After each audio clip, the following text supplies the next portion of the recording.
Hello, and welcome back to Getting Started with Tribble.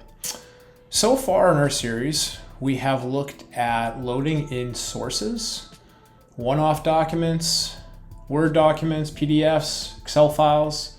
We've integrated with Google Drive. We've integrated with Slack. We've looked at how to set up tags. Now we're going to actually run our first project through Tribble. So when we get ready to run our first project through Tribble, we're going to come to projects and we are going to start a new project. Initially, we need to add in just a few details. What is the name of this project that we want to track? We could give it an optional project description. We need to identify the client and the due date that we're targeting. By default, the due date will push out a week. We can adjust it accordingly. We can also adjust any of these details after the project is created. We are not connected yet to CRM, but if we were connected to CRM, Salesforce, we could add in an opportunity that this ties back to. We then have to load in our file. Go find it on our local desktop. So again, what's supported here, we have Word docs that we can run, PDFs that we can run that would generate what's called a long form output, essentially a customer story answering the questions in essay format, or we can add in an Excel file with Q&A.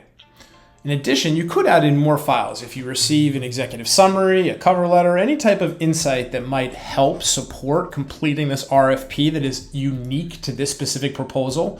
You could add those in as well. Once we've completed adding in the file, you'll notice that a group of optional settings are now displayed. We could, if we need to, apply any of the tags that we set up. It will naturally default when we run this to what's called the Web UI view. I will show you the difference later in another series.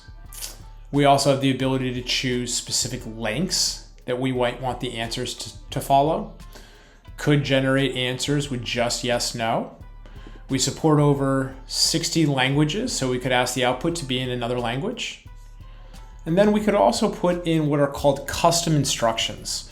Custom instructions are used to help guide the agent in how it should answer the Q&A pairing.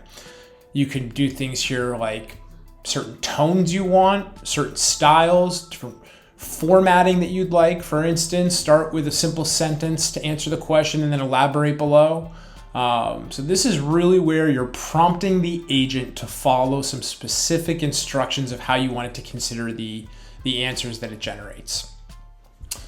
Lastly, if we do not select manual mapping, the Tribble will try on its own to identify both the header, questions, and answers that it wants to run.